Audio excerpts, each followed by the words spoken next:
ഉൽപ്പത്തി അധ്യായം 38. യൂദായും താമാറും. അക്കാലത്ത് യൂദ തൻ്റെ സഹോദരന്മാരെ വിട്ട് ഹീര എന്നു പേരായ ഒരു അദുല്ലാംകാരൻ്റെ അടുത്തേക്ക് പോയി. അവിടെ അവൻ ഷുവ എന്നു പേരായ ഒരു കാനാൻകാരൻ്റെ മകളെ കണ്ടു. അവളെ ഭാര്യയായി സ്വീകരിച്ച് അവളോട് ചേർന്നു. അവൾ ഗർഭം ധരിച്ച് ഒരു പുത്രനെ പ്രസവിച്ചു. യൂദ അവന് ഏർ എന്ന് പേരിട്ടു. അവൾ വീണ്ടും ഗർഭം ധരിച്ച് ഒരു പുത്രനെ പ്രസവിച്ചു. അവനെ അവൾ ഓനാൻ എന്ന് വിളിച്ചു. അവൾ വീണ്ടും ഗർഭിണിയാവുകയും ഒരു മകനെ പ്രസവിക്കുകയും ചെയ്തു. അവനെ അവൾ ഷേല എന്ന് വിളിച്ചു. അവൻ ജനിക്കുമ്പോൾ യൂദ കെസീബിലായിരുന്നു. തൻ്റെ കടിഞ്ഞൂൽ പുത്രനായ ഏറിന് യൂദ ഒരു ഭാര്യയെ തിരഞ്ഞെടുത്തു.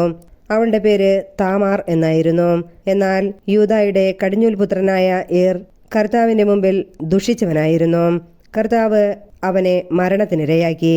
അപ്പോൾ യൂദ ഓനാനെ വിളിച്ചു പറഞ്ഞു, നിന്റെ സഹോദരൻ്റെ ഭാര്യയെ വിവാഹം ചെയ്ത് സഹോദരന് വേണ്ടി സന്താനങ്ങളെ ജനിപ്പിക്കുക. സന്തതി തൻ്റേതായിരിക്കില്ലെന്ന് അറിയാമായിരുന്ന ഓനാൻ തൻ്റെ സഹോദരന് വേണ്ടി സന്താനങ്ങളെ ഉൽപ്പാദിപ്പിക്കാതിരിക്കാൻ സഹോദര ഭാര്യയുമായി ചേർന്നപ്പോൾ ബീജം നിലത്ത് വീഴ്ത്തിക്കളഞ്ഞു. അവൻ ചെയ്തത് കർത്താവിന് അനിഷ്ടമായതിനാൽ അവനെയും അവിടുന്ന് മരണത്തിനിരയാക്കി. അപ്പോൾ യൂദ തൻ്റെ മരുമകളായ താമാറിനോട് പറഞ്ഞു, എൻ്റെ മകൻ ഷേല വളരുന്നതുവരെ നിന്റെ പിതാവിൻ്റെ വീട്ടിൽ ഒരു വിധവയായി പാർക്കുക. അവനും സഹോദരന്മാരെ പോലെ മരിച്ചേക്കുമെന്ന് യൂദ ഭയപ്പെട്ടു. താമാർ തൻ്റെ പിതാവിൻ്റെ വീട്ടിൽ പോയി താമസിച്ചു. കുറേ നാൾ കഴിഞ്ഞ് യൂദായുടെ ഭാര്യ ഷുവായുടെ മകൾ മരിച്ചു. ദുഃഖത്തിന് ആശ്വാസമുണ്ടായപ്പോൾ അവൻ തൻ്റെ സുഹൃത്ത് അദുല്ലാംകാരൻ ഹീറായുടെ കൂടെ തിമ്നായിൽ ആടുകളുടെ രോമം കത്തിരിക്കുന്നവരുടെ അടുത്തേക്ക് പോയി. നിന്റെ അമ്മായിയപ്പൻ ആടുകളുടെ രോമം മുറിക്കാൻ തിമ്നായിലേക്ക് പോകുന്നുണ്ട് എന്ന് ആളുകൾ താമാറിനോട് പറഞ്ഞു. ഷേലായിക്ക് പ്രായമായിട്ടും തന്നെ അവന് വിവാഹം ചെയ്തു കൊടുക്കുന്നില്ലെന്ന് കണ്ട് താമാർ തൻ്റെ വിധവാ വസ്ത്രങ്ങൾ മാറ്റി ഒരു മൂടുപടം കൊണ്ട് ദേഹമാകെ മറച്ചു. തിമ്നായിലേക്കുള്ള വഴിയിൽ എനയും പട്ടണത്തിൻ്റെ വാതിൽക്കൽ ചെന്നിരിപ്പായി. മുഖം മൂടിയിരുന്നത് കൊണ്ട് അവൾ ഒരു വേശ്യയാണെന്ന് യൂദ വിചാരിച്ചു. വഴിവക്കത്ത് അവളുടെ അടുത്തു ചെന്ന് അവൻ പറഞ്ഞു, വരൂ, ഞാൻ നിന്നെ പ്രാപിക്കട്ടെ. തൻ്റെ മരുമകളാണ് അവളെന്ന് അവൻ അറിഞ്ഞില്ല. അവൾ ചോദിച്ചു, അങ്ങ് എനിക്ക് എന്ത് പ്രതിഫലം തരും? അവൻ പറഞ്ഞു, ആട്ടിൻകൂട്ടത്തിൽ നിന്ന് ഒരു ആട്ടിൻകുട്ടിയെ ഞാൻ കൊടുത്തയക്കാം. അവൾ ചോദിച്ചു, അതിനെ കൊടുത്തയക്കുന്നതുവരെ എന്തുറപ്പാണ് എനിക്ക് തരിക? അവൻ ചോദിച്ചു, ഉറപ്പായി എന്താണ് ഞാൻ നിനക്ക് തരേണ്ടത്? അവൾ പറഞ്ഞു, അങ്ങയുടെ മുദ്രമോതിരവും വളയും കയ്യിലെ വടിയും. അവൻ അവയെല്ലാം അവൾക്ക് കൊടുക്കുകയും അവളെ പ്രാപിക്കുകയും ചെയ്തു. അങ്ങനെ അവൾ അവനിൽ നിന്ന് ഗർഭം ധരിച്ചു. അവൾ അവിടെ നിന്ന് പോയി തൻ്റെ മൂടുപടം മാറ്റി വിധവാ വസ്ത്രം ധരിച്ചു. താൻ ഈടുകൊടുത്തവ ആ സ്ത്രീയുടെ കയ്യിൽ നിന്ന് തിരിച്ചെടുക്കാൻ യൂദ അദുല്ലാംകാരനായ സ്നേഹിതന്റെ കയ്യിൽ ആട്ടിൻകുട്ടിയെ കൊടുത്തയച്ചു. എന്നാൽ അവന് അവളെ കണ്ടുപിടിക്കാൻ കഴിഞ്ഞില്ല. അവൻ സ്ഥലത്തുള്ളവരോട് ചോദിച്ചു, എനയീമിലെ വഴിവക്കിലിരുന്ന വേശ്യ എവിടെ? അവർ പറഞ്ഞു, ഇവിടെ അങ്ങനെ ഒരു വേശ്യയില്ല. അവൻ തിരിച്ചു ചെന്ന് യൂദായോട് പറഞ്ഞു, അവളെ കണ്ടുപിടിക്കാൻ എനിക്ക് കഴിഞ്ഞില്ല. അവിടെ ഒരു വേശ്യയുണ്ടായിരുന്നില്ല എന്ന് അവിടുത്തുകാർ പറയുകയും ചെയ്തു. യൂദ പറഞ്ഞു, സാധനങ്ങൾ അവൾ സ്വന്തമായി സൂക്ഷിച്ചു കൊള്ളട്ടെ. നമ്മെ ആരും പരിഹസിക്കരുതല്ലോ. ഞാൻ ആട്ടിൻകുട്ടിയെ കൊടുത്തയച്ചു, എന്നാൽ നിനക്കവളെ കണ്ടുപിടിക്കാൻ കഴിഞ്ഞില്ല. ഏതാണ്ട് 3 മാസം കഴിഞ്ഞപ്പോൾ തൻ്റെ മരുമകളായ താമാർ വേശ്യാവൃത്തി നടത്തിയെന്നും അവളിപ്പോൾ ഗർഭിണിയാണെന്നും യൂദ കേട്ടു. അവൻ പറഞ്ഞു, അവളെ പുറത്തിറക്കി ചുട്ടുകളയുക. അവളെ പുറത്തു കൊണ്ടുവന്നപ്പോൾ അവൾ തൻ്റെ അമ്മായിയപ്പന് ഒരു സന്ദേശം അയച്ചു, ദയചെയ്ത് ഈ മുദ്രമോതിരവും വളയും വടിയും ആരുടേതെന്ന് കണ്ടുപിടിക്കുക. ഇവയുടെ ഉടമസ്ഥനിൽ നിന്നാണ് ഞാൻ ഗർഭിണിയായത്. അവ തൻ്റേതാണെന്ന് യൂദ സമ്മതിച്ചു. അവൻ പറഞ്ഞു, എന്നേക്കാൾ നീതിയുള്ളവളാണ് അവൾ. ഞാൻ അവളെ എൻ്റെ മകൻ ഷേലായിക്ക് ഭാര്യയായി കൊടുത്തില്ലല്ലോ. പിന്നീട് അവൻ അവളെ പ്രാപിച്ചില്ല. അവൾക്ക് പ്രസവ സമയമെടുത്തു. അവളുടെ ഉദരത്തിൽ 2 കുഞ്ഞുങ്ങളുണ്ടായിരുന്നു. പ്രസവവേദന തുടങ്ങിയപ്പോൾ ഒരു കുഞ്ഞ് കൈ പുറത്തേക്ക് നീട്ടി. ഇവൻ ആദ്യം പുറത്തു വന്നു എന്ന് പറഞ്ഞ് സൂതികർമ്മിണി അവൻ്റെ കയ്യിൽ ചെമന്ന ഒരു ചരട് കെട്ടി. പക്ഷേ അവൻ കൈ ഉള്ളിലേക്ക് വലിച്ചു. അവൻ്റെ സഹോദരൻ പുറത്തു വന്നു. നീ തന്നെത്താൻ പുറത്തേക്ക് വഴിയുണ്ടാക്കിയല്ലോ എന്ന് പറഞ്ഞ് അവൾ അവനെ പേരസ് എന്ന് വിളിച്ചു. പിന്നീട് കയ്യിൽ ചെമന്ന ചരടുമായി അവൻ്റെ സഹോദരൻ പുറത്തു വന്നു. അവന് സേറഹ് എന്ന് പേരിട്ടു. ഉൽപ്പത്തി അധ്യായം 39. ജോസഫും പൊത്തിഫറും. ജോസഫിനെ അവർ ഈജിപ്തിലേക്ക് കൊണ്ടുപോയി. അവനെ അവിടെ കൊണ്ടുചെന്ന ഇസ്മായേല്യരുടെ അടുക്കൽ നിന്ന് ഫറവോയുടെ ഒരു ഉദ്യോഗസ്ഥനും കാവൽപ്പടയുടെ നായകനുമായ പൊത്തിഫർ അവനെ വിലയ്ക്ക് വാങ്ങി. കർത്താവ് ജോസഫിന്റെ കൂടെ ഉണ്ടായിരുന്നു. എല്ലാ കാര്യങ്ങളിലും അവന് ശ്രേയസ്സുണ്ടായി. ഈജിപ്തുകാരനായ യജമാന്റെ വീട്ടിലായിരുന്നു അവൻ. കർത്താവ് അവന്റെ കൂടെ ഉണ്ടെന്നും അവൻ ചെയ്യുന്നതൊക്കെ അവിടുന്ന് മംഗളകരമാക്കുന്നെന്നും അവന്റെ യജമാനന് മനസ്സിലായി. അവൻ യജമാനന്റെ പ്രീതിക്ക് പാത്രമായി. അവൻ പൊത്തിഫറിനെ ശുശ്രൂഷിച്ചു. തന്റെ വീടിന്റെ മേൽനോട്ടവും തനിക്കുള്ള എല്ലാറ്റിന്റെയും ചുമതലയും അവൻ ജോസഫിനെ ഏൽപ്പിച്ചു.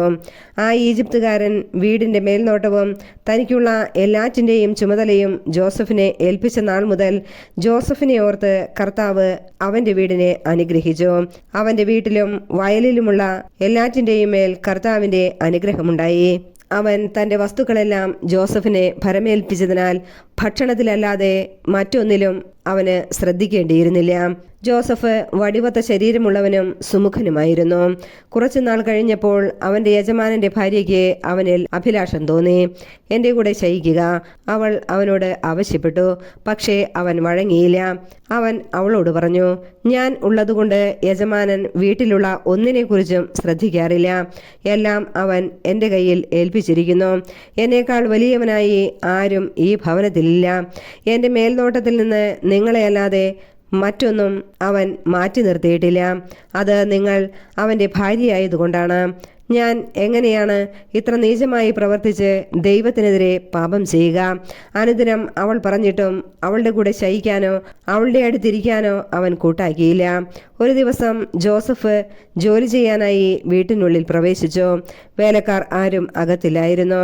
അപ്പോൾ അവൾ അവൻ്റെ മേലങ്കിയിൽ കടന്നു പിടിച്ചുകൊണ്ട് പറഞ്ഞു, എൻ്റെ കൂടെ ശയിക്കുക. മേലങ്കി അവളുടെ കയ്യിൽ വിട്ടിട്ട് അവൻ ഓടി വീട്ടിൽ നിന്ന് പുറത്തു വന്നു. കുപ്പായം തൻ്റെ കയ്യിൽ വിട്ടിട്ട് അവൻ വീടിന് പുറത്തേക്ക് ഓടിയെന്ന് കണ്ടപ്പോൾ അവൾ വീട്ടിലുള്ളവരെ വിളിച്ചു പറഞ്ഞു, നമുക്ക് അപമാനം വരുത്താൻ അവൻ ഇതാ ഒരു ഹെബ്രായനെ കൊണ്ടുവന്നിരിക്കുന്നു. എന്നോടത്ത് ശയിക്കാൻ അവൻ എന്നെ സമീപിച്ചു. എന്നാൽ ഞാൻ ഉച്ചത്തിൽ നിലവിളിച്ചു. എൻ്റെ നിലവിളി കേട്ടപ്പോൾ അവൻ പുറംകുപ്പായം എൻ്റെ അരികിലിട്ടിട്ട് ഓടി വീട്ടിൽ നിന്ന് പുറത്തു കടന്നു. അവൻ്റെ യജമാനൻ തിരിച്ചു വരുവോളം അവൾ ആ കുപ്പായം സൂക്ഷിച്ചു. അവൾ അവനോട് ഇപ്രകാരം പറഞ്ഞു, അങ്ങ് കൊണ്ടുവന്ന ഹെബ്രായ വേലക്കാരൻ അപമാനിക്കാനായി എന്നെ സമീപിച്ചു. എന്നാൽ ഞാൻ ഉച്ചത്തിൽ നിലവിളിച്ചപ്പോൾ അവൻ പുറംകുപ്പായം ഉപേക്ഷിച്ചിട്ട് വീട്ടിൽ നിന്ന് ഓടി പുറത്തു കടന്നു. ഇതാണ് അങ്ങയുടെ വേലക്കാരൻ എന്നോട് ചെയ്തത്. തന്റെ ഭാര്യ പറഞ്ഞത് കേട്ടപ്പോൾ അവന്റെ യജമാനൻ രോഷാകുലനായി. അവൻ ജോസഫിനെ രാജാവിന്റെ തടവുകാരെ ഇട്ടിരുന്ന കാരാഗ്രഹത്തിലാക്കി.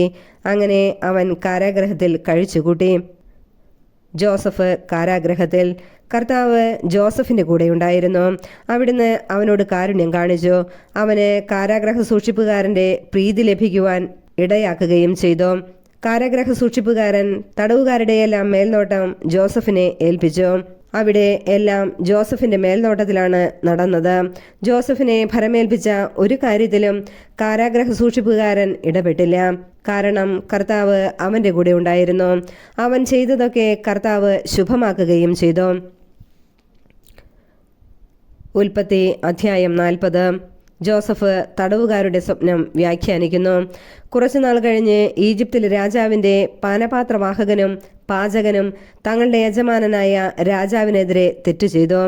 ഈ രണ്ട് ഉദ്യോഗസ്ഥന്മാർക്കുമെതിരെ ഫറവോ കുപിതനായി. അവൻ അവരെ കാവൽപ്പട നായകന്റെ വീട്ടിലുള്ള തടവറയിലടച്ചു. ജോസഫും അവിടെയാണ് കഴിഞ്ഞിരുന്നത്. കാവൽപ്പട നായകൻ അവരെ ജോസഫിന് ഭരമേൽപ്പിച്ചു. അവൻ അവരെ പരിചരിച്ചു. കുറെ കാലം അവർ തടവിൽ കിടന്നു.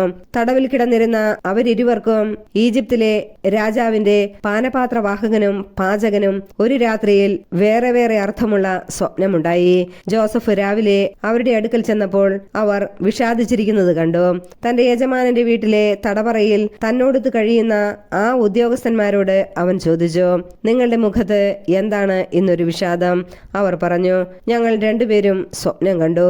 അവയെ വ്യാഖ്യാനിക്കാൻ ആരുമില്ല. ജോസഫ് പറഞ്ഞു, വ്യാഖ്യാനം ദൈവത്തിൻ്റെതല്ലേ, സ്വപ്നം എന്തെന്ന് പറയൂ. പാനപാത്രവാഹകൻ തൻ്റെ സ്വപ്നം ജോസഫിനോട് പറഞ്ഞു, ഞാൻ ഒരു മുന്തിരിവള്ളി സ്വപ്നം കണ്ടു. അതിൽ 3 ശാഖകളുണ്ടായിരുന്നു. അത് മുട്ടിട്ട ഉടനെ പുഷ്പിച്ച് കുലകളിൽ മുന്തിരിപ്പഴങ്ങൾ പാകമായി. ഫറവോയുടെ പാനപാത്രം എൻ്റെ കയ്യിലുണ്ടായിരുന്നു. ഞാൻ മുന്തിരിപ്പഴങ്ങൾ എടുത്ത് പിഴിഞ്ഞ് പാനപാത്രത്തിലൊഴിച്ച് അവന് കൊടുത്തു. ജോസഫ് അവനോട് പറഞ്ഞു, അതിൻ്റെ വ്യാഖ്യാനം ഇതാണ്: 3 ശാഖകൾ 3 ദിവസങ്ങളാണ്. 3 ദിവസത്തിനകം ഫറവോ നിന്നെ ഉദ്യോഗത്തിൽ വീണ്ടും നിയമിക്കും. മുമ്പെന്ന പോലെ നീ പാനപാത്രം ഫറവോയുടെ കയ്യിൽ വച്ചു കൊടുക്കും. നല്ല കാലം വരുമ്പോൾ എന്നെയും ഓർക്കണം, എന്നോട് കാരുണ്യം കാണിക്കണം. എൻ്റെ കാര്യം ഫറവോയുടെ മുമ്പിൽ ഉണർത്തിച്ച് ഈ തടവറയിൽ നിന്ന് എന്നെ മോചിപ്പിക്കണം. ഹെബ്രായരുടെ നാട്ടിൽ നിന്ന് അവർ എന്നെ മോഷ്ടിച്ചു കൊണ്ടുവന്നതാണ്. ഇവിടെയും അവരെന്നെ ഈ ഇരുട്ടറയിൽ അടയ്ക്കത്തക്കതൊന്നും ഞാൻ ചെയ്തിട്ടില്ല. വ്യാഖ്യാനം ശുഭസൂചകമാണെന്ന് കണ്ടപ്പോൾ പാചക പ്രമാണി ജോസഫിനോട് പറഞ്ഞു, ഞാനും ഒരു സ്വപ്നം കണ്ടു. എൻ്റെ തലയിൽ 3 കുട്ട നിറയെ അപ്പമുണ്ടായിരുന്നു. ഏറ്റവും മുകളിലെ കുട്ടയിൽ ഫറവോയ്ക്ക് വേണ്ടി പാകം ചെയ്ത പലതരം അപ്പങ്ങളായിരുന്നു. പക്ഷികൾ വന്ന് എൻ്റെ തലയിലെ കുട്ടയിൽ നിന്ന് അവ കൊത്തി തിന്നുകൊണ്ടിരുന്നു. ജോസഫ് പറഞ്ഞു, അതിൻ്റെ വ്യാഖ്യാനം ഇതാണ്: 3 കുട്ടകൾ 3 ദിവസം തന്നെ. 3 ദിവസത്തിനകം ഫറവോ നിന്നെ പുറത്തിറക്കി മരത്തിൽ കെട്ടിത്തൂക്കും. പക്ഷികൾ നിന്റെ മാംസം തിന്നുകയും ചെയ്യും. 3-ാം ദിവസം ഫറവോയുടെ പിറന്നാളായിരുന്നു. തൻ്റെ വേലക്കാർക്ക് അവൻ ഒരു വിരുന്ന് നൽകി. പാനപാത്രവാഹകനെയും പാചക പ്രമാണിയെയും പുറത്തു കൊണ്ടുവന്ന് വിധി കൽപ്പിച്ചു. പാനപാത്രവാഹകനെ ഉദ്യോഗത്തിൽ തിരികെ നിയമിച്ചു. അവൻ പാനപാത്രം ഫറവോയുടെ കയ്യിൽ കൊടുത്തു. എന്നാൽ പാചക പ്രമാണിയെ അവൻ തൂക്കിക്കൊന്നു. ജോസഫ് വ്യാഖ്യാനിച്ചതുപോലെ തന്നെ സംഭവിച്ചു. എന്നാൽ പാനപാത്രവാഹകൻ ജോസഫിനെ ഓർമ്മിച്ചില്ല, അവനെ മറന്നുകളഞ്ഞു. ഉൽപ്പത്തി അധ്യായം 41. ഫറവോയുടെ സ്വപ്നം. 2 വർഷം കഴിഞ്ഞപ്പോൾ ഫറവോ ഒരു സ്വപ്നം കണ്ടു. അവൻ നൈൽ നദീതീരത്ത് നിൽക്കുകയായിരുന്നു. കൊഴുത്ത് അഴകുള്ള 7 പശുക്കൾ നദിയിൽ നിന്ന് കയറി വന്നു. അവ പുൽത്തകിടിയിൽ മേഞ്ഞുകൊണ്ടിരുന്നു. അതിനുശേഷം മെലിഞ്ഞ് വിരൂപമായ വേറെ 7 പശുക്കൾ നൈലിൽ നിന്ന് കയറി നദീതീരത്ത് നിന്നിരുന്ന മറ്റു പശുക്കളുടെ അരികിൽ വന്നു നിന്നു. മെലിഞ്ഞ് വിരൂപമായ പശുക്കൾ കൊഴുത്ത് അഴകുള്ള പശുക്കളെ വിഴുങ്ങിക്കളഞ്ഞു. അപ്പോൾ ഫറവോ ഉറക്കമുണർന്നു. അവൻ വീണ്ടും ഉറങ്ങിയപ്പോൾ വേറൊരു സ്വപ്നമുണ്ടായി. ഒരു തണ്ടിൽ പുഷ്ടിയും അഴകുമുള്ള 7 ധാന്യക്കതിരുകൾ വളർന്നു പൊങ്ങി. തുടർന്ന് 7 കതിരുകൾ കൂടി ഉയർന്നു വന്നു. അവ ശുഷ്കിച്ചവയും കിഴക്കൻ കാറ്റിൽ ഉണങ്ങിക്കരിഞ്ഞവയുമായിരുന്നു. ശോഷിച്ച 7 കതിരുകൾ പുഷ്ടിയും അഴകുമുള്ള കതിരുകളെ വിഴുങ്ങിക്കളഞ്ഞു. ഉറക്കമുണർന്നപ്പോൾ അതൊരു സ്വപ്നമായിരുന്നെന്ന് ഫറവോയ്ക്ക് മനസ്സിലായി. നേരം പുലർന്നപ്പോൾ അവൻ അസ്വസ്ഥനായി. ഈജിപ്തിലെ എല്ലാ മന്ത്രവാദികളെയും ജ്ഞാനികളെയും വിളിപ്പിച്ചു. തൻ്റെ സ്വപ്നം അവരോട് പറഞ്ഞു. അത് വ്യാഖ്യാനിക്കാൻ ആർക്കും കഴിഞ്ഞില്ല. അപ്പോൾ പാനപാത്രവാഹകൻ ഫറവോയോട് പറഞ്ഞു, എൻ്റെ തെറ്റ് ഇന്ന് ഞാൻ മനസ്സിലാക്കുന്നു. ഫറവോ തൻ്റെ ദാസന്മാരോട് കോപിച്ചപ്പോൾ എന്നെയും പാചക പ്രമാണിയെയും സേനാനായകന്റെ വീട്ടിൽ തടവിലിട്ടു. ഒരു രാത്രി ഞങ്ങൾ ഇരുവരും സ്വപ്നം കണ്ടു, വ്യത്യസ്തമായ അർത്ഥമുള്ള സ്വപ്നങ്ങൾ. ഞങ്ങളുടെ കൂടെ ഒരു ഹെബ്രായ യുവാവ് ഉണ്ടായിരുന്നു. സേനാനായകന്റെ വേലക്കാരനായിരുന്നു അവൻ. ഞങ്ങളുടെ സ്വപ്നം അവനോട് പറഞ്ഞപ്പോൾ അവൻ അത് ഞങ്ങൾക്ക് വ്യാഖ്യാനിച്ചു തന്നു. ഇരുവർക്കും അവനവൻ്റെ സ്വപ്നത്തിനൊത്ത വ്യാഖ്യാനമാണ് തന്നത്. അവൻ ഞങ്ങൾക്ക് വ്യാഖ്യാനിച്ചു തന്നതുപോലെ തന്നെ സംഭവിച്ചു. എന്നെ അവിടുന്ന് ഉദ്യോഗത്തിൽ പുനഃസ്ഥാപിച്ചു. പാചക പ്രമാണിയെ തൂക്കിലിടുകയും ചെയ്തു. അപ്പോൾ ഫറവോ ജോസഫിനെ ആളയച്ചു വരുത്തി. അവർ അവനെ തിടുക്കത്തിൽ ഇരുട്ടറയിൽ നിന്ന് പുറത്തു കൊണ്ടുവന്നു. അവൻ ക്ഷൗരം ചെയ്ത് ഉടുപ്പുമാറി ഫറവോയുടെ മുമ്പിൽ ഹാജരായി. ഫറവോ ജോസഫിനോട് പറഞ്ഞു, ഞാനൊരു സ്വപ്നം കണ്ടു. അത് വ്യാഖ്യാനിക്കാൻ ആർക്കും കഴിയുന്നില്ല. നിനക്ക് സ്വപ്നം വ്യാഖ്യാനിക്കാൻ കഴിയുമെന്ന് ഞാൻ അറിഞ്ഞു. ജോസഫ് ഫറവോയോട് പറഞ്ഞു, അത് എൻ്റെ കഴിവല്ല, എന്നാൽ ദൈവം ഫറവോയ്ക്ക് തൃപ്തികരമായ ഉത്തരം നൽകും. ഫറവോ ജോസഫിനോട് പറഞ്ഞു, സ്വപ്നം ഇതാണ്: ഞാൻ നൈലിന്റെ തീരത്ത് നിൽക്കുകയായിരുന്നു. കൊഴുത്ത് അഴകുള്ള 7 പശുക്കൾ നൈലിൽ നിന്ന് കയറി വന്ന് പുൽത്തകിടിയിൽ മേയാൻ തുടങ്ങി. അവയ്ക്ക് പുറമെ മെലിഞ്ഞ് വിരൂപമായ 7 പശുക്കൾ കയറി വന്നു. അത്തരം പശുക്കളെ ഈജിപ്തിലെങ്ങും ഞാൻ കണ്ടിട്ടില്ല. ശോഷിച്ച് വിരൂപമായ ആ പശുക്കൾ ആദ്യത്തെ 7 കൊഴുത്ത പശുക്കളെ വിഴുങ്ങിക്കളഞ്ഞു. എന്നാൽ മെലിഞ്ഞ പശുക്കൾ അവയെ വിഴുങ്ങിയെന്ന് ആർക്കും മനസ്സിലാക്കാൻ കഴിയുമായിരുന്നില്ല.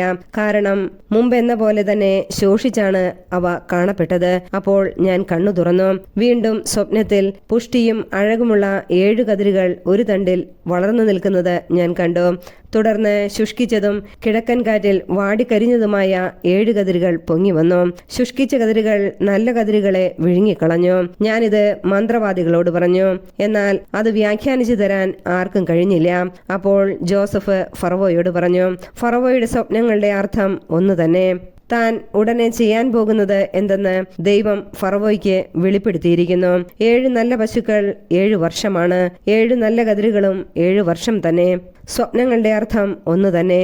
അവയ്ക്ക് പുറകെ വന്ന മെലിഞ്ഞതും വിരൂപവുമായ 7 പശുക്കളും 7 വർഷമാണ്. കിഴക്കൻ കാറ്റിൽ ഉണങ്ങി വരണ്ട പതിര് നിറഞ്ഞ 7 കതിരുകൾ ക്ഷാമത്തിന്റെ 7 വർഷമാണ്. ഞാൻ അങ്ങയോട് പറഞ്ഞതുപോലെ ദൈവം ചെയ്യാൻ പോകുന്നത് എന്തെന്ന് അവിടുന്ന് ഫറവോയ്ക്ക് കാണിച്ചു തന്നിരിക്കുന്നു. ഈജിപ്ത് മുഴുവനും സുഭിക്ഷത്തിന്റെ 7 വർഷങ്ങൾ വരാൻ പോകുന്നു. അതേ തുടർന്ന് ക്ഷാമത്തിന്റെ 7 വർഷങ്ങളുണ്ടാകും. സമൃദ്ധിയുടെ കാലം ഈജിപ്ത് രാജ്യം മറന്നുപോകും. ക്ഷാമം നാടിനെ കാർന്നു തിന്നും. പിന്നാലെ വരുന്ന ക്ഷാമം മൂലം സമൃദ്ധി ഈജിപ്തിന്റെ ഓർമ്മയിൽ പോലും നിൽക്കില്ല. കാരണം ക്ഷാമം അത്രയ്ക്ക് രൂക്ഷമായിരിക്കും. സ്വപ്നം ആവർത്തിച്ചതിന്റെ അർത്ഥം ദൈവം ഇക്കാര്യം തീരുമാനിച്ചുറച്ചെന്നും ഉടനെ അത് നടപ്പിലാക്കുമെന്നുമാണ്. അതുകൊണ്ട് ഫറവോ വിവേകിയും ബുദ്ധിമാനുമായ ഒരാളെ കണ്ടുപിടിച്ച് ഈജിപ്തിന്റെ മുഴുവൻ അധിപനായി നിയമിക്കണം. ഫറവോ നാട്ടിലെങ്ങും മേൽനോട്ടക്കാരെ നിയമിച്ച് സമൃദ്ധിയുടെ 7 വർഷങ്ങളിലും വിളവിന്റെ 1/5 ശേഖരിക്കണം. വരാൻ പോകുന്ന സമൃദ്ധിയുടെ വർഷങ്ങളിൽ അവർ ധാന്യം മുഴുവൻ ശേഖരിച്ച് അത് ഫറവോയുടെ അധികാരത്തിന് കീഴ് നഗരങ്ങളിൽ ഭക്ഷണത്തിനായി സൂക്ഷിച്ചു വയ്ക്കണം. ഈജിപ്തിൽ 7 വർഷം നീണ്ടു നിൽക്കാൻ പോകുന്ന ക്ഷാമത്തെ നേരിടാനുള്ള കരുതൽ ധാന്യമായിരിക്കും അത്. അങ്ങനെ നാട് പട്ടിണി കൊണ്ട് നശിക്കാതിരിക്കും. ജോസഫ് ഈജിപ്തിന്റെ അധിപൻ. ഈ നിർദ്ദേശം കൊള്ളാമെന്ന് ഫറവോയ്ക്കും അവന്റെ സേവകന്മാർക്കും തോന്നി. ഫറവോ സേവകരോട് പറഞ്ഞു, ദൈവത്തിന്റെ ആത്മാവ് കുടികൊള്ളുന്ന ഇവനെ പോലെ മറ്റൊരു മനുഷ്യനെ കണ്ടെത്താൻ നമുക്ക് കഴിയുമോ? ഫറവോ ജോസഫിനോട് പറഞ്ഞു, ദൈവം ഇക്കാര്യങ്ങളെല്ലാം നിനക്ക് വെളിപ്പെടുത്തി തന്നിരിക്കുന്നതുകൊണ്ട് നിന്നെപ്പോലെ വിവേകിയും ബുദ്ധിമാനുമായ ഒരാൾ വേറെയില്ല. നീ എൻ്റെ വീടിന് മേലാളായിരിക്കും. എൻ്റെ ജനം മുഴുവൻ നിന്റെ വാക്കനുസരിച്ച് പ്രവർത്തിക്കും. സിംഹാസനത്തിൽ മാത്രം ഞാൻ നിന്നേക്കാൾ വലിയവനായിരിക്കും. ഫറവോ തുടർന്നു, ഇതാ ഈജിപ്ത് രാജ്യത്തിന് മുഴുവൻ അധിപനായി നിന്നെ ഞാൻ നിയമിച്ചിരിക്കുന്നു. ഫറവോ തന്റെ കയ്യിൽ നിന്ന് മുദ്രമോതിരം ഊരിയെടുത്ത് ജോസഫിനെ അണിയിച്ചു. അവനെ പട്ടുവസ്ത്രങ്ങൾ ധരിപ്പിച്ചു. കഴുത്തിൽ ഒരു സ്വർണമാല ഇടുകയും ചെയ്തു. അവൻ തന്റെ 2-ാം രഥത്തിൽ ജോസഫിനെ എഴുന്നള്ളിച്ചു. മുട്ടുമടക്കുവിൻ എന്ന് അവർ അവനു മുമ്പേ വിളിച്ചു പറഞ്ഞുകൊണ്ടിരുന്നു. അങ്ങനെ ഫറവോ അവനെ ഈജിപ്തിന് മുഴുവൻ അധിപനാക്കി. ഫറവോ ജോസഫിനോട് പറഞ്ഞു, ഞാൻ ഫറവോയാണ്. നിന്റെ സമ്മതം കൂടാതെ ഈജിപ്തിലെങ്ങും ആരും കയ്യോ കാലോ ഉയർത്തുകയില്ല. അവൻ ജോസഫിന് സാഫ്നത്ത് ഫാനയ എന്ന് പേരിട്ടു. ഓനിലെ പുരോഹിതനായ പൊത്തിഫെറായുടെ മകൾ അസ്നത്തിനെ അവന് ഭാര്യയായി കൊടുക്കുകയും ചെയ്തു. ജോസഫ് ഈജിപ്ത് മുഴുവൻ സഞ്ചരിച്ചു. ഈജിപ്തിലെ രാജാവായ ഫറവോയുടെ സേവനത്തിൽ പ്രവേശിച്ചപ്പോൾ ജോസഫിന് 30 വയസ്സായിരുന്നു. ഫറവോയുടെ മുമ്പിൽ നിന്ന് പോയി അവൻ ഈജിപ്ത് മുഴുവൻ ചുറ്റി സഞ്ചരിച്ചു. സുഭിക്ഷത്തിന്റെ 7 വർഷം ഭൂമി സമൃദ്ധമായി വിളവ് നൽകി. 7 വർഷവും കൂടുതലുണ്ടായിരുന്ന ഭക്ഷ്യസാധനങ്ങളെല്ലാം അവൻ നഗരത്തിൽ സംഭരിച്ചു വച്ചു. ഓരോ നഗരത്തിനും ചുറ്റുമുള്ള വയലുകളിലെ ഭക്ഷ്യം അതത് നഗരത്തിൽ തന്നെ സൂക്ഷിച്ചു. കടൽക്കരയിലെ മണല് പോലെ കണക്കറ്റ ധാന്യം ജോസഫ് ശേഖരിച്ചു വച്ചു. അത് അളക്കാൻ വയ്യാത്തതുകൊണ്ട് അവൻ അളവ് നിർത്തി. ക്ഷാമകാലം തുടങ്ങും മുമ്പ് ഓനിന്റെ പുരോഹിതനായ പൊത്തിഫറായുടെ മകൾ അസ്നത്തിൽ അവന് 2 പുത്രന്മാർ ജനിച്ചു. എന്റെ കഷ്ടപ്പാടും പിതാവിന്റെ വീടും എല്ലാം മറക്കാൻ ദൈവം ഇടയാക്കിയിരിക്കുന്നു എന്ന് പറഞ്ഞുകൊണ്ട് അവൻ തന്റെ കടിഞ്ഞൂൽ പുത്രനെ മനാസെ എന്ന് വിളിച്ചു. 2-ാമനെ അവൻ എഫ്രായിം എന്ന് വിളിച്ചു. എന്തെന്നാൽ കഷ്ടതകളുടെ നാട്ടിൽ ദൈവം എന്നെ സന്താനപുഷ്ടിയുള്ളവനാക്കിയിരിക്കുന്നു എന്ന് അവൻ പറഞ്ഞു. ഈജിപ്തിലെ സമൃദ്ധിയുടെ 7 വർഷം അവസാനിച്ചു. ജോസഫ് പറഞ്ഞതുപോലെ ക്ഷാമത്തിന്റെ 7 വർഷങ്ങൾ ആരംഭിച്ചു. എല്ലാ നാടുകളിലും ക്ഷാമമുണ്ടായി. എന്നാൽ ഈജിപ്തിൽ ആഹാരമുണ്ടായിരുന്നു. ഈജിപ്തിലെല്ലാം ക്ഷാമമായപ്പോൾ ജനങ്ങൾ ഫറവോയുടെ അടുക്കൽ ആഹാരത്തിന് അപേക്ഷിച്ചു.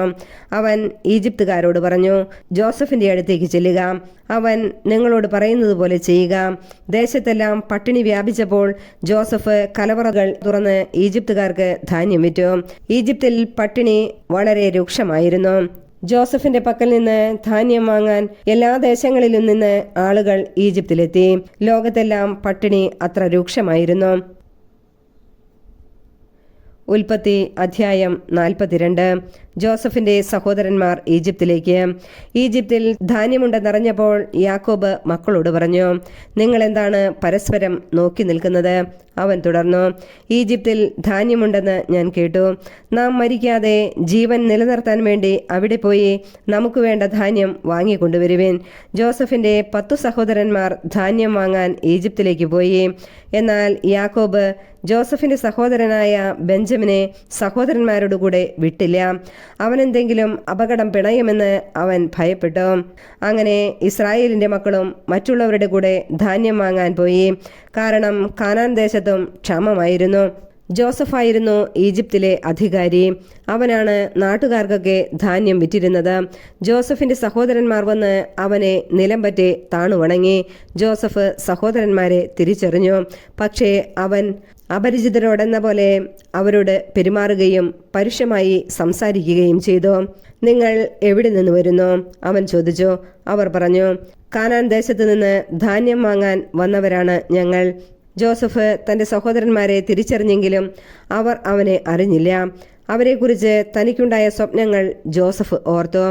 അവൻ അവരോട് പറഞ്ഞു, നിങ്ങൾ ചാരന്മാരാണ്, നാടിന്റെ ബലക്ഷയം എവിടെയെന്ന് കണ്ടുപിടിക്കാൻ വന്നവരാണ്. അവർ പറഞ്ഞു, അല്ല യജമാനനെ, അങ്ങയുടെ ദാസർ ധാന്യം വാങ്ങാൻ വന്നവരാണ്. ഞങ്ങളെല്ലാവരും ഒരാളുടെ മക്കളാണ്. ഞങ്ങൾ സത്യസന്ധരാണ്. അങ്ങയുടെ ദാസന്മാർ ചാരന്മാരല്ല. അവൻ പറഞ്ഞു, അല്ല, നാടിന്റെ ബലക്ഷയം എവിടെയെന്ന് കണ്ടു മനസ്സിലാക്കാനാണ് നിങ്ങൾ വന്നിരിക്കുന്നത്. അവർ പറഞ്ഞു, അങ്ങയുടെ ദാസന്മാരായ ഞങ്ങൾ 12 സഹോദരന്മാരാണ്. കാനാൻ ദേശത്തുള്ള ഒരുവന്റെ പുത്രന്മാർ. ഏറ്റവും ഇളയവൻ ഇപ്പോൾ ഞങ്ങളുടെ പിതാവിന്റെ കൂടെയാണ്. ഒരാൾ ജീവിച്ചിരിപ്പില്ല. ജോസഫ് അവരോട് പറഞ്ഞു, ഞാൻ പറഞ്ഞതാണ് വാസ്തവം. നിങ്ങൾ ചാരന്മാർ തന്നെ. ഫറവോയുടെ ജീവനെ പ്രതി സത്യം. നിങ്ങളുടെ ഏറ്റവും ഇളയ സഹോദരനെ ഇവിടെ കൊണ്ടുവന്നിട്ടല്ലാതെ നിങ്ങൾ ഈ നാട് വിട്ടു പോവുകയില്ല. ഇതുവഴി നിങ്ങളുടെ സത്യാവസ്ഥ ഞാൻ മനസ്സിലാക്കും. നിങ്ങളിൽ ഒരാളെ പറഞ്ഞയക്കുക. അവൻ ചെന്ന് നിങ്ങളുടെ സഹോദരനെ കൂട്ടിക്കൊണ്ടുവരട്ടെ. അതുവരെ നിങ്ങളെ ഞാൻ തടവിലിടും. അങ്ങനെ നിങ്ങളുടെ വാക്കുകൾ ശരിയാണെന്നും നിങ്ങൾ സത്യസന്ധരാണെന്നും തെളിയിക്കപ്പെടണം. അല്ലെങ്കിൽ ഫറവോയുടെ ജീവനാണ് സത്യം, നിങ്ങൾ ചാരന്മാരാണ്. അവൻ അവരെയെല്ലാം 3 ദിവസം തടവിൽ പാർപ്പിച്ചു. 3-ാം ദിവസം ജോസഫ് അവരോട് പറഞ്ഞു, ഞാൻ പറയുന്നത് പോലെ ചെയ്യുക, എങ്കിൽ നിങ്ങൾ ജീവിക്കും. കാരണം ദൈവഭയമുള്ളവനാണ് ഞാൻ. സത്യസന്ധരെങ്കിൽ സഹോദരന്മാരായ നിങ്ങളിലൊരുവൻ ഇവിടെ തടവിൽ കിടക്കട്ടെ. മറ്റുള്ളവർ നിങ്ങളുടെ വീട്ടിലെ പട്ടിണി അകറ്റാൻ ധാന്യവും കൊണ്ട് പോകട്ടെ. നിങ്ങളുടെ ഇളയ സഹോദരനെ എൻ്റെ അടുക്കൽ കൊണ്ടുവരിക. അപ്പോൾ നിങ്ങൾ പറയുന്നത് നേരെന്ന് തെളിയും. നിങ്ങൾക്ക് മരിക്കേണ്ടി വരികയില്ല. അവർ അപ്രകാരം ചെയ്തു. അവർ തമ്മിൽ പറഞ്ഞു, ഇത് നമ്മുടെ സഹോദരനോട് നാം ചെയ്തതിൻ്റെ ഫലമാണ് തീർച്ച. അവൻ അന്ന് കേണപേക്ഷിച്ചിട്ടും അവൻ്റെ പ്രാണസങ്കടം കണ്ടിട്ടും നമ്മൾ അവന് ചെവി കൊടുത്തില്ല. അതുകൊണ്ടാണ് ഈ ദുരിതം നമുക്കിപ്പോൾ വന്നിരിക്കുന്നത്. അപ്പോൾ റൂബൻ പറഞ്ഞു, കുട്ടിക്കെതിരെ തെറ്റ് ചെയ്യരുതെന്ന് ഞാൻ അന്ന് പറഞ്ഞില്ലേ? നിങ്ങൾ അത് കേട്ടില്ല. അവൻ്റെ രക്തം ഇപ്പോൾ പകരം ചോദിക്കുകയാണ്. തങ്ങൾ പറഞ്ഞത് ജോസഫിന് മനസ്സിലായെന്ന് അവർ അറിഞ്ഞില്ല. കാരണം ഒരു ദ്വിഭാഷിയുടെ സഹായത്തോടെയാണ് അവർ ജോസഫുമായി സംസാരിച്ചത്. ജോസഫ് അവരുടെ അടുത്ത് നിന്ന് മാറിപ്പോയി കരഞ്ഞു.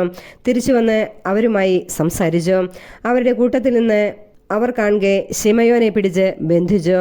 അവരുടെ ചാക്കുകളിൽ ധാന്യം നിറയ്ക്കാനും ഓരോരുത്തന്റെ ചാക്കിലും അവനവന്റെ പണം തിരികെ വയ്ക്കാനും യാത്രയ്ക്ക് വേണ്ടത് കൊടുക്കാനും അവൻ കൽപ്പിച്ചു. ഭൃത്യർ അങ്ങനെ ചെയ്തു.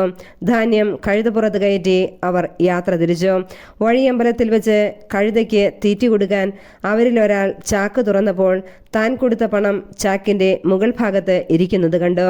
അവൻ സഹോദരന്മാരോട് പറഞ്ഞു, എന്റെ പണം ചാക്കിൽ തിരികെ വച്ചിരിക്കുന്നു. ഇത് കേട്ടപ്പോൾ അവരുടെ ഹൃദയം സ്തംഭിച്ചുപോയി.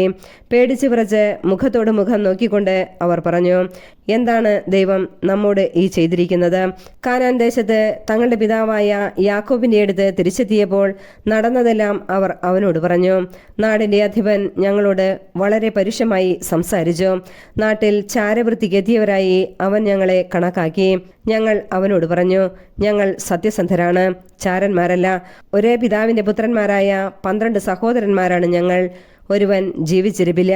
ഇളയവൻ കാനാൻ ദേശത്ത് പിതാവിന്റെ കൂടെയുണ്ട്.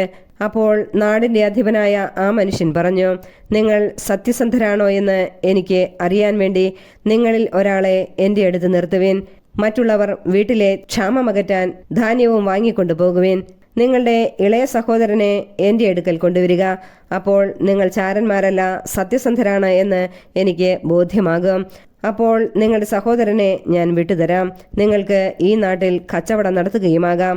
അവർ ചാക്കഴിച്ച് ധാന്യം കുടഞ്ഞപ്പോൾ ഓരോരുത്തൻ്റെയും പണക്കിഴി അവനവന്റെ ചാക്കിലുണ്ടായിരുന്നു. അവരും അവരുടെ പിതാവും ഇത് കണ്ട് ഭയപ്പെട്ടു. യാക്കോബ് വിലപിച്ചു, എൻ്റെ മക്കളെ നിങ്ങൾ എനിക്ക് നഷ്ടപ്പെടുത്തി. ജോസഫ് നഷ്ടപ്പെട്ടു, ശിമയോനും പോയി. ഇനി നിങ്ങൾ ബെഞ്ചമിനെയും കൊണ്ടുപോകും. എല്ലാം എനിക്ക് പ്രതികൂലമായിരിക്കുന്നു. റൂബൻ പിതാവിനോട് പറഞ്ഞു, ഞാൻ അവനെ തിരികെ കൊണ്ടുവന്നില്ലെങ്കിൽ എൻ്റെ മക്കളെ 2 പേരെയും കൊന്നുകളയുക. അവനെ എൻ്റെ കയ്യിൽ ഏൽപ്പിക്കുക. ഞാൻ അവനെ അങ്ങയുടെ അടുത്ത് തിരികെ കൊണ്ടുവന്നുകൊള്ളാം. യാക്കോബ് മറുപടി പറഞ്ഞു, എൻ്റെ മകൻ നിങ്ങളോടുകൂടെ പോരില്ല. അവൻ്റെ സഹോദരൻ മരിച്ചുപോയി. ഇനി അവൻ മാത്രമേയുള്ളൂ. വഴിക്ക് വെച്ച് അവൻ എന്തെങ്കിലും സംഭവിച്ചാൽ തല നരച്ച എന്നെ നിങ്ങൾ ദുഃഖത്തോടെ പാതാളത്തിലേക്ക് തള്ളിവിടും. ഉൽപ്പത്തി അധ്യായം 43. ബെഞ്ചമിനും ഈജിപ്തിലേക്ക്. നാട്ടിൽ ക്ഷാമം കൊടുമ്പിരിക്കൊണ്ടു. ഈജിപ്തിൽ നിന്ന് കൊണ്ടുവന്ന ധാന്യം തീർന്നപ്പോൾ അവരുടെ പിതാവ് പറഞ്ഞു, നിങ്ങൾ വീണ്ടും പോയി കുറച്ച് ധാന്യം കൂടി വാങ്ങിക്കൊണ്ടുവരുവിൻ. അപ്പോൾ യൂദാ പറഞ്ഞു, അനുജനെ കൂടാതെ വന്നാൽ നിങ്ങൾക്ക് എന്നെ കാണാൻ സാധിക്കുകയില്ല എന്ന് അവൻ ഞങ്ങളോട് തീർത്തു പറഞ്ഞിട്ടുണ്ട്. ഞങ്ങളുടെ സഹോദരനെ കൂടെ അയക്കാമെങ്കിൽ ഞങ്ങൾ പോയി ധാന്യം വാങ്ങിക്കൊണ്ടുവരാം. അങ്ങ് അവനെ അയക്കുന്നില്ലെങ്കിൽ ഞങ്ങൾ പോകുന്നില്ല. കാരണം അനുജനെ കൂടാതെ വന്നാൽ നിങ്ങൾക്ക് എന്നെ കാണാൻ സാധിക്കുകയില്ല എന്ന് അവൻ പറഞ്ഞിട്ടുണ്ട്. ഇസ്രായേൽ ചോദിച്ചു, നിങ്ങൾക്ക് ഒരു സഹോദരൻ കൂടി ഉണ്ടെന്ന് അവനോട് പറഞ്ഞ് എന്നെ ദ്രോഹിച്ചതെന്തിന്? അവർ മറുപടി പറഞ്ഞു, അവൻ ഞങ്ങളെയും ബന്ധുക്കളെയും കുറിച്ച് വളരെ വിശദമായി അന്വേഷിച്ചു. നിങ്ങളുടെ പിതാവ് ജീവിച്ചിരിക്കുന്നു. നിങ്ങൾക്ക് വേറെ സഹോദരനുണ്ടോ? അവന് ഞങ്ങൾ മറുപടി നൽകുകയും ചെയ്തു. എന്നാൽ സഹോദരനെയും കൂട്ടിക്കൊണ്ടുവരുവിൻ എന്ന് അവൻ പറയുമെന്ന് ഞങ്ങൾക്ക് ഊഹിക്കുവാൻ കഴിയുമായിരുന്നു. അപ്പോൾ യൂദാ പിതാവായ ഇസ്രായേലിനോട് പറഞ്ഞു, നമ്മൾ അങ്ങും ഞങ്ങളും നമ്മുടെ കുഞ്ഞുങ്ങളും മരിക്കാതെ ജീവനോടെ ഇരിക്കണമെങ്കിൽ അവനെ എൻ്റെ കൂടെ അയക്കുക. ഞങ്ങൾ ഉടനെ പുറപ്പെടാം. അവൻ്റെ ചുമതല ഞാൻ ഏറ്റുകൊള്ളാം. എൻ്റെ കയ്യിൽ നിന്ന് അങ്ങേക്ക് അവനെ ആവശ്യപ്പെടാം. അവനെ അങ്ങയുടെ മുമ്പിൽ തിരികെ കൊണ്ടുവരുന്നില്ലെങ്കിൽ കുറ്റം എന്നും എൻ്റെ മേലായിരിക്കട്ടെ. നമ്മൾ ഇത്രയും താമസിക്കാതിരുന്നെങ്കിൽ ഇതിനകം 2ാം പ്രാവശ്യവും പോയി തിരിച്ചു വരാമായിരുന്നു. അപ്പോൾ അവരുടെ പിതാവായ ഇസ്രായേൽ പറഞ്ഞു, കൂടിയേ തീരൂ എങ്കിൽ അപ്രകാരം ചെയ്യുക. നാട്ടിലെ വിശിഷ്ടോൽപ്പന്നങ്ങൾ കുറേശ്ശെ എടുത്ത് അവന് സമ്മാനമായി കൊണ്ടുപോവുക. തൈലം, തേൻ, സുഗന്ധദ്രവ്യങ്ങൾ, മീറ, ബോടനണ്ടി, ബദാം പരിപ്പ് എന്നിവയെല്ലാം. പണം ഇരട്ടി എടുത്തുകൊള്ളണം. നിങ്ങളുടെ ചാക്കുകളിൽ വച്ച് തിരിച്ചയച്ച പണവും കൊണ്ടുപോവുക. അതൊരു നോട്ടപ്പിശകായിരുന്നിരിക്കാം. നിങ്ങളുടെ സഹോദരനെയും കൂട്ടിക്കൊണ്ട് അവൻ്റെ അടുത്തേക്ക് പോയിക്കൊള്ളുക. സർവശക്തനായ ദൈവം അവൻ്റെ മുമ്പിൽ നിങ്ങളോട് കാരുണ്യം കാണിക്കട്ടെ. അവൻ നിങ്ങളുടെ സഹോദരനെയും ബെഞ്ചമിനെയും തിരിച്ചയക്കട്ടെ. മക്കൾ എനിക്ക് നഷ്ടപ്പെടണമെന്നാണെങ്കിൽ അങ്ങനെയുമാകട്ടെ. സമ്മാനവും ഇരട്ടി തുകയും എടുത്ത് ബെഞ്ചമിനോടുകൂടെ അവർ ഈജിപ്തിലെത്തി ജോസഫിന്റെ മുമ്പിൽ ഹാജരായി. അവരുടെ കൂടെ ബെഞ്ചമിനെ കണ്ടപ്പോൾ ജോസഫ് വീട്ടുകാര്യസ്ഥനെ വിളിച്ചു പറഞ്ഞു, ഇവരെ വീട്ടിലേക്ക് കൂട്ടിക്കൊണ്ടുപോവുക. ഒരു മൃഗത്തെ കൊന്ന് സദ്യ ഒരുക്കുക. ഇവർ ഇന്നുച്ചയ്ക്ക് എൻ്റെ കൂടെയായിരിക്കും ഭക്ഷണം കഴിക്കുക. ജോസഫ് പറഞ്ഞതുപോലെ അവൻ അവരെ വീട്ടിലേക്ക് കൂട്ടിക്കൊണ്ടുപോയി. വീട്ടിലെത്തിയപ്പോൾ അവർക്ക് പേടിയായി. അവർ പറഞ്ഞു, കഴിഞ്ഞ തവണ ചാക്കിൽ തിരികെ വച്ചിരുന്ന പണം കാരണമാണ് അവൻ നമ്മെ ഇവിടെ കൊണ്ടുവന്നിരിക്കുന്നത്. അവസരമുണ്ടാക്കി നമ്മെ കീഴ്പ്പെടുത്തി അടിമകളാക്കുകയും നമ്മുടെ കഴുതുകളെ പിടിച്ചെടുക്കുകയുമാണ് അവന്റെ ഉദ്ദേശം. അതുകൊണ്ട് അവർ വീട്ടുവാതിൽക്കൽ വെച്ച് ജോസഫിന്റെ കാര്യസ്ഥനെ സമീപിച്ച് സംസാരിച്ചു. അവർ പറഞ്ഞു, യജമാനനെ, മുമ്പൊരിക്കൽ ധാന്യം വാങ്ങുന്നതിന് ഞങ്ങൾ ഇവിടെ വന്നിരുന്നു. മടക്കയാത്രയിൽ വഴിയമ്പലത്തിൽ വെച്ച് ചാക്കഴിച്ചപ്പോൾ ഞങ്ങൾ ഓരോരുത്തരും കൊടുത്ത പണം ഞങ്ങളുടെ ചാക്കിൽ തന്നെ ഇരിക്കുന്നു. ഞങ്ങൾ അത് തിരികെ കൊണ്ടുവന്നിട്ടുണ്ട്. ധാന്യം വാങ്ങാൻ ഞങ്ങൾ വേറെ പണവും കൊണ്ടുവന്നിട്ടുണ്ട്. പണം ചാക്കിൽ തിരികെ വെച്ചത് ആരെന്ന് ഞങ്ങൾക്കറിഞ്ഞുകൂടാ. അവൻ പറഞ്ഞു, ശാന്തരായിരിക്കുവിൻ, ഭയപ്പെടേണ്ട. നിങ്ങളുടെയും നിങ്ങളുടെ പിതാവിൻ്റെയും ദൈവമാണ് നിങ്ങളുടെ ചാക്കുകളിൽ നിധി നിക്ഷേപിച്ചത്. നിങ്ങളുടെ പണം ഞാൻ കൈപ്പറ്റിയതാണ്. അവൻ ശിമയോനെ അവരുടെ അടുത്തേക്ക് കൊണ്ടുവന്നു. അനന്തരം അവരെ ജോസഫിന്റെ വീടിനുള്ളിൽ കൊണ്ടുചെന്ന് അവർക്ക് വെള്ളം കൊടുത്തു. അവർ കാൽ കഴുകി, കഴുതകൾക്കും തീറ്റി കൊടുത്തു. ഉച്ചയ്ക്ക് ജോസഫ് വരുന്നതിന് മുമ്പ് അവർ സമ്മാനം ഒരുക്കി വെച്ചു. കാരണം അവിടെയായിരിക്കും തങ്ങൾ ഭക്ഷണം കഴിക്കുകയെന്ന് അവർ അറിഞ്ഞിരുന്നു. ജോസഫ് വീട്ടിൽ വന്നപ്പോൾ അവർ തങ്ങളുടെ പക്കലുണ്ടായിരുന്ന സമ്മാനം അവന്റെ അടുത്ത് കൊണ്ടുചെന്നു. അവർ അവനെ താണുവീണു വണങ്ങി. അവൻ അവരോട് കുശലം ചോദിച്ചു, നിങ്ങളുടെ പിതാവിന് സുഖം തന്നെയോ? നിങ്ങൾ പറഞ്ഞ ആ വൃദ്ധൻ ഇപ്പോഴും ജീവിച്ചിരിക്കുന്നു. അവർ പറഞ്ഞു, അങ്ങയുടെ ദാസനായ ഞങ്ങളുടെ പിതാവിന് സുഖം തന്നെ, അദ്ദേഹം ജീവനോടെ ഇരിക്കുന്നു. അവർ കുനിഞ്ഞ് അവനെ വണങ്ങി. അവൻ തല ഉയർത്തി നോക്കിയപ്പോൾ തന്റെ സഹോദരൻ ബെഞ്ചമിനെ കണ്ടു, തന്റെ അമ്മയുടെ മകൻ. അവൻ പറഞ്ഞു, ഇവനാണോ നിങ്ങൾ പറഞ്ഞ ഇളയ സഹോദരൻ? മകനെ, ദൈവം നിന്നോട് കരുണ കാണിക്കട്ടെ. തന്റെ സഹോദരനെ പ്രതി ഹൃദയം തേങ്ങിയപ്പോൾ ജോസഫ് കരയാനൊരിടം നോക്കി. കിടപ്പറയിൽ പ്രവേശിച്ച് അവൻ കരഞ്ഞു. അവൻ മുഖം കഴുകി പുറത്തു വന്ന് തന്നെ തന്നെ നിയന്ത്രിച്ചുകൊണ്ട് പറഞ്ഞു, ഭക്ഷണം വിളമ്പുക. അവനും അവർക്കും അവന്റെ കൂടെയുള്ള ഈജിപ്തുകാർക്കും അവർ വേറെ വേറെയാണ് വിളമ്പിയത്. കാരണം ഈജിപ്തുകാർ യഹൂദരുടെ കൂടെ ഭക്ഷണം കഴിക്കാറില്ല. അത് ഈജിപ്തുകാർക്ക് നിഷിദ്ധമായിരുന്നു. മൂത്തവൻ മുതൽ ഇളയവൻ വരെ മൂപ്പനുസരിച്ച് അവർ അവന്റെ മുമ്പിലിരുന്നു. അവർ അമ്പരന്ന് അന്യോന്യം നോക്കി. ജോസഫ് തന്റെ ആഹാരത്തിൽ നിന്ന് ഓരോ പങ്ക് അവർക്ക് കൊടുത്തു. എന്നാൽ ബെഞ്ചമിന്റെ പങ്ക് മറ്റുള്ളവരുടേതിന്റെ 5 ഇരട്ടിയായിരുന്നു. അവർ കുടിച്ച് അവനോടൊപ്പം ഉല്ലസിച്ചു.